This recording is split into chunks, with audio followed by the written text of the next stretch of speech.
Welcome to the world of Redline Motorsport. Join us for a trip of our setup.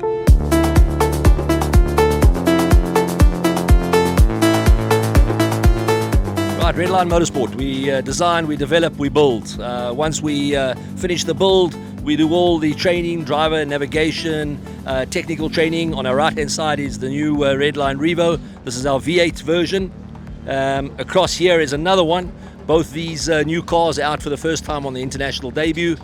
Develop part of a whole training program, which includes a road to Dakar into the future. Yeah, we've got the Revo V6 GTR, where we focus more on the performance side of things, on suspension and speed. When the cars come in, we head on to the engineering room. We speak to the engineers and see what they analyzed to see where we can improve. So after speaking to the engineers, we head to the rebuild room where all the changes happen. This is where we make all the improvements, and hopefully the next day it all works out. So this is what we do at Redline Europe. If you want to see more of this, follow us on Instagram and Facebook.